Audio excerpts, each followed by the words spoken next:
The preserving machine. Doc Labyrinth leaned back in his lawn chair, closing his eyes gloomily. He pulled his blanket up around his knees. "Well," I said, "I was standing by the barbecue pit, warming my hands. It was a clear, cold day. The sunny Los Angeles sky was almost cloud-free. Beyond Labyrinth's modest house, a gently undulating expanse of green stretched off until it reached the mountains, a small forest that gave the illusion of wilderness within the very limits of the city." "Well," I said, "then the machine did work the way you expected." Labyrinth did not answer. I turned around. The old man was staring moodily ahead, watching an enormous dun-colored beetle that was slowly climbing the side of his blanket. The beetle rose methodically, its face blank with dignity. It passed over the top and disappeared down the far side. We were alone again. Labyrinth sighed and looked up at me. "Oh, it worked well enough." I looked after the beetle, but it was nowhere to be seen. A faint breeze eddied around me, chill and thin in the fading afternoon twilight. I moved nearer the barbecue pit. "Tell me about it," I said. Dr. Labyrinth, like most people who read a great deal and who have too much time on their hands, had become convinced that our civilization was going the way of Rome. He saw, I think, the same cracks forming that had sundered the ancient world, the world of Greece and Rome, and it was his conviction that presently our world, our society, would pass away as theirs did, and a period of darkness would follow. Now Labyrinth, having thought this, began to brood over all the fine and lovely things that would be lost in the reshuffling of societies. He thought of the art, the literature, the manners, the music, everything that would be lost. And it seemed to him that of all these grand and noble things, music would probably be the most lost, the quickest forgotten. Music is the most perishable of things, fragile and delicate, easily destroyed. Labyrinth worried about this because he loved music, because he hated the idea that someday there would be no more Brahms and Mozart, no more gentle chamber music that he could dreamily associate with powdered wigs and resined bows, with long, slender candles, melting away in the gloom. What a dry and unfortunate world it would be without music. How dusty and unbearable. This is how he came to think of the preserving machine. One evening, as he sat in his living room in his deep chair, the gramophone on low, a vision came to him. He perceived in his mind a strange sight, the last score of a Schubert trio, the last copy, dog-eared, well-thumbed, lying on the floor of some gutted place, probably a museum. A bomber moved overhead. Bombs fell, bursting the museum to fragments, bringing the walls down in a roar of rubble and plaster. In the debris the last score disappeared, lost in the rubbish to rot and mold. And then in Doc Labyrinth's vision, he saw the score come burrowing out like some buried mole. Quick like a mole, in fact, with claws and sharp teeth and a furious energy. If music had that faculty, the ordinary, everyday instinct of survival which every worm and mole has, how different it would be. If music could be transformed into living creatures, animals with claws and teeth, then music might survive. If only a machine could be built, a machine to process musical scores into living forms. But Doc Labyrinth was no mechanic. He made a few tentative sketches and sent them hopefully around to the research laboratories. Most of them were much too busy with war contracts, of course, but at last he found the people he wanted. A small Midwestern university was delighted with his plans, and they were happy to start work on the machine at once. Weeks passed. At last Labyrinth received a postcard from the university. The machine was coming along fine, in fact it was almost finished. They had given it a trial run, feeding a couple of popular songs into it. The results? 2 small mouse-like animals had come scampering out, rushing around the laboratory until the cat caught and ate them. But the machine was a success. It came to him shortly after, packed carefully in a wood crate, wired together and fully insured. He was quite excited as he set to work, taking the slats from it. Many fleeting notions must have coursed through his mind as he adjusted the controls and made ready for the first transformation. He had selected a priceless score to begin with, the score of the Mozart G minor quintet. For a time he turned the pages, lost in thought, his mind far away. At last he carried it to the machine and dropped it in. Time passed. Labyrinth stood before it, waiting nervously, apprehensive and not really certain what would greet him when he opened the compartment. He was doing a fine and tragic work, it seemed to him, preserving the music of the great composers for all eternity. What would his thanks be? What would he find? What form would this all take before it was over? There were many questions unanswered. The red light of the machine was glinting, even as he meditated. The process was over, the transformation had already taken place. He opened the door. "Good Lord," he said, "this is very odd." A bird, not an animal, stepped out. The Mozart bird was pretty, small and slender, with the flowing plumage of a peacock. It ran a little way across the room and then walked back to him, curious and friendly. Trembling, Doc Labyrinth bent down, his hand out. The Mozart bird came near. Then all at once it swooped up into the air. "Amazing," he murmured. He coaxed the bird gently, patiently, and at last it fluttered down to him. Labyrinth stroked it for a long time, thinking, what would the rest of them be like? He could not guess. He carefully gathered up the Mozart bird and put it into a box. He was even more surprised the next day when the Beethoven beetle came out, stern and dignified. That was the beetle I saw myself, climbing along his red blanket, intent and withdrawn on some business of its own. After that came the Schubert animal. The Schubert animal was silly, an adolescent sheep creature that ran this way and that, foolish and wanting to play. Labyrinth sat down right then and there and did some heavy thinking. Just what were survival factors? Was a flowing plume better than claws, better than sharp teeth? Labyrinth was stumped. He had expected an army of stout badger creatures, equipped with claws and scales, digging, fighting, ready to gnaw and kick. Was he getting the right thing? Yet who could say what was good for survival? The dinosaurs had been well armed, but there were none of them left. In any case, the machine was built. It was too late to turn back now.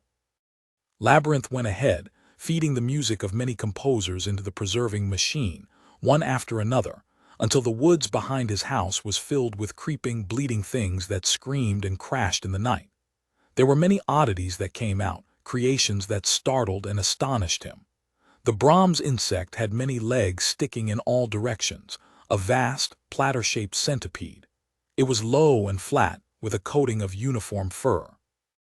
The Brahms insect liked to be by itself, and it went off promptly, taking great pains to avoid the Wagner animal who had come just before. The Wagner animal was large and splashed with deep colors. It seemed to have quite a temper, and Doc Labyrinth was a little afraid of it, as were the Bach bugs, the round ball-like creatures, a whole flock of them, some large, some small, that had been obtained for the 48 preludes and fugues. And there was the Stravinsky bird, made up of curious fragments and bits, and many others besides. So he let them go off into the woods, and away they went, hopping and rolling and jumping as best they could. But already a sense of failure hung over him. Each time a creature came out he was astonished. He did not seem to have control over the results at all. It was out of his hands, subject to some strong, invisible law that had subtly taken over, and this worried him greatly. The creatures were bending, changing before a deep, impersonal force, a force that Labyrinth could neither see nor understand, and it made him afraid. Labyrinth stopped talking. I waited for a while, but he did not seem to be going on. I looked around at him. The old man was staring at me in a strange, plaintive way. "I don't really know much more," he said. "I haven't been back there for a long time, back in the woods. I'm afraid to. I know something is going on, but why don't we both go and take a look?" He smiled with relief. "You wouldn't mind, would you? I was hoping you might suggest that. This business is beginning to get me down." He pushed his blanket aside and stood up, brushing himself off. "Let's go then." We walked around the side of the house and along a narrow path into the woods. Everything was wild and chaotic, overgrown and matted, an unkempt, unattended sea of green. Doc Labyrinth went first, pushing the branches off the path, stooping and wriggling to get through. "Quite a place," I observed. We made our way for a time. The woods were dark and damp. It was almost sunset now, and a light mist was descending on us, drifting down through the leaves above. "No one comes here." Then Doc stopped suddenly, looking around. "Maybe we'd better go and find my gun. I don't want anything to happen. You seem certain that things have got out of hand." I came up beside him and we stood together. "Maybe it's not as bad as you think." Labyrinth looked around. He pushed some shrubbery back with his foot. "They're all around us, everywhere, watching us. Can't you feel it?" I nodded absently. What's this? I lifted up a heavy, moldering branch, particles of fungus breaking from it. I pushed it out of the way. A mound lay outstretched, shapeless and indistinct, half buried in the soft ground. What is it? I said again. Labyrinth stared down, his face tight and forlorn. He began to kick at the mound aimlessly. I felt uncomfortable. What is it, for heaven's sake? I said. Do you know? Labyrinth looked slowly up at me. It's the Schubert animal, he murmured. Or it was once. There isn't much left of it anymore. The Schubert animal, that was the one that had run and leaped like a puppy, silly and wanting to play. I bent down, staring at the mound, pushing a few leaves and twigs from it. It was dead all right. Its mouth was open, its body had been ripped wide. Ants and vermin were already working on it, toiling endlessly away. It had begun to stink. But what happened? Labyrinth said. He shook his head. What could have done it? There was a sound. We turned quickly. For a moment we saw nothing. Then a bush moved, and for the first time we made out its form. It must have been standing there watching us all the time. The creature was immense, thin and extended, with bright, intense eyes. To me it looked something like a coyote, but much heavier. Its coat was matted and thick. Its muzzle hung partly open as it gazed at us silently, studying us as if astonished to find us there. The Wagner animal, Labyrinth said thickly. But it's changed. It's changed. I hardly recognize it. The creature sniffed the air, its hackles up. Suddenly it moved back into the shadows, and a moment later it was gone. We stood for a while, not saying anything. At last Labyrinth stirred. That's what it was, he said. I can hardly believe it, but why? What adaptation? I said. When you toss an ordinary house cat out, it becomes wild, or a dog. Yes, he nodded. A dog becomes a wolf again to stay alive, the law of the forest. I should have expected it. It happens to everything. I looked down at the corpse on the ground and then around at the silent bushes. Adaptation, or maybe something worse. An idea was forming in my mind, but I said nothing, not right away. I'd like to see some more of them, I said. Some of the others. Let's look around some more. He agreed. We began to poke slowly through the grass and weeds, pushing branches and foliage out of the way. I found a stick, but Labyrinth got down on his hands and knees, reaching and feeling, staring nearsightedly down. Even children turn into beasts, I said. You remember the wolf children of India. No one could believe they had been ordinary children. Labyrinth nodded. He was unhappy, and it was not hard to understand why. He had been wrong, mistaken in his original idea, and the consequences of it were just now beginning to become apparent to him. Music would survive as living creatures, but he had forgotten the lesson of the Garden of Eden, that once a thing has been fashioned it begins to exist on its own, and thus ceases to be the property of its creator to mold and direct as he wishes. God, watching man's development, must have felt the same sadness and the same humiliation as Labyrinth, to see his creatures alter and change to meet the needs of survival.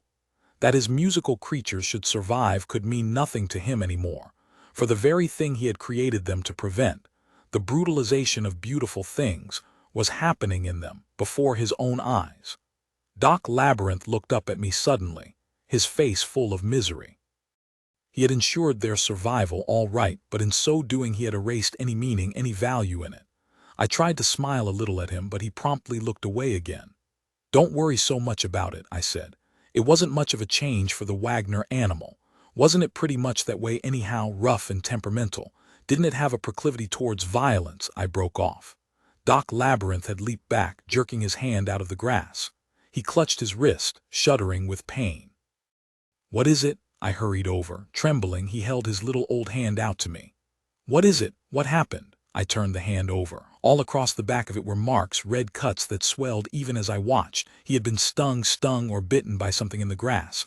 I looked down, kicking the grass with my foot. There was a stir. A little golden ball rolled quickly away back toward the bushes. It was covered with spines like a nettle. Catch it, Labyrinth cried. Quick. I went after it, holding out my handkerchief, trying to avoid the spines. The sphere rolled frantically, trying to get away, but finally I got it into the handkerchief. Labyrinth stared at the struggling handkerchief as I stood up. I can hardly believe it, he said. We'd better go back to the house. What is it? One of the Bach bugs, but it's changed. We made our way back along the path toward the house, feeling our way through the darkness.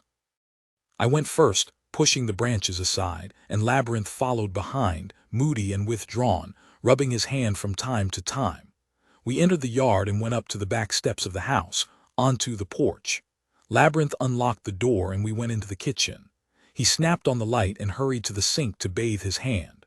I took an empty fruit jar from the cupboard and carefully dropped the Bach bug into it. The golden ball rolled testily around as I clamped the lid on. I sat down at the table. Neither of us spoke. Labyrinth at the sink, running cold water over his stung hand. I at the table, uncomfortably watching the golden ball in the fruit jar, trying to find some way to escape. "Well," I said at last, "there's no doubt." Labyrinth came over and sat down opposite me.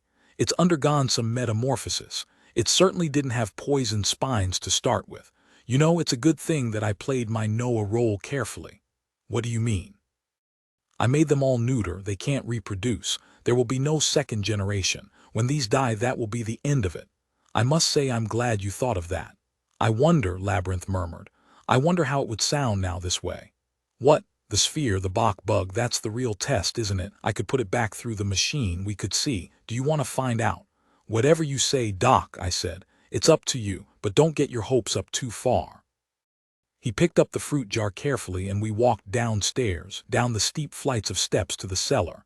I made out an immense column of dull metal rising up in the corner by the laundry tubs. A strange feeling went through me. It was the preserving machine. "So this is it," I said. "Yes, this is it." Labyrinth turned the controls on and worked with them for a time. At last he took the jar and held it over the hopper. He removed the lid carefully and the Bach bug dropped reluctantly from the jar into the machine. Labyrinth closed the hopper after it. "Here we go," he said. He threw the control and the machine began to operate. Labyrinth folded his arms and we waited. Outside the night came on, shutting out the light, squeezing it out of existence. At last an indicator on the face of the machine blinked red. The doc turned the control to off and we stood in silence, neither of us wanting to be the one who opened it. "Well," I said finally, "which one of us is going to look?" Labyrinth stirred. He pushed the slot piece aside and reached into the machine. His fingers came out grasping a slim sheet, a score of music. He handed it to me. "This is the result," he said. "We can go upstairs and play it." We went back up to the music room. Labyrinth sat down before the grand piano and I passed him back the score. He opened it and studied it for a moment, his face blank without expression. Then he began to play. I listened to the music. It was hideous. I have never heard anything like it. It was distorted, diabolical, without sense or meaning, except perhaps an alien, disconcerting meaning that should never have been there. I could believe only with the greatest effort that it had once been a Bach fugue, part of a most orderly and respected work. "That settles it," Labyrinth said. He stood up, took the score in his hands and tore it to shreds. As we made our way down the path to my car, I said, "I guess the struggle for survival is a force bigger than any human ethos. It makes our precious morals and manners look a little thin." Labyrinth agreed. "Perhaps nothing can be done then to save those manners and morals." "Only time will tell," I said. "Even though this method failed, some other may work. Something that we can't foresee or predict now may come along someday." I said good night and got into my car. It was pitch dark. Night had fallen completely. I switched on my headlights and moved off down the road, driving into the utter darkness. There were no other cars in sight anywhere. I was alone and very cold. At the corner I stopped, slowing down to change gears. Something moved suddenly at the curb, something by the base of a huge sycamore tree in the darkness. I peered out, trying to see what it was. At the base of the sycamore tree, a huge dun-colored beetle was building something, putting a bit of mud into place on a strange, awkward structure. I watched the beetle for a time, puzzled and curious, until at last it noticed me and stopped. The beetle turned abruptly and entered its building, snapping the door firmly shut behind it. I drove away. If you enjoyed this or any of my other work, please be sure to like and subscribe, as it really helps with the algorithm. And if you really enjoyed this, please leave me a tip via the link in the description. Thanks for listening.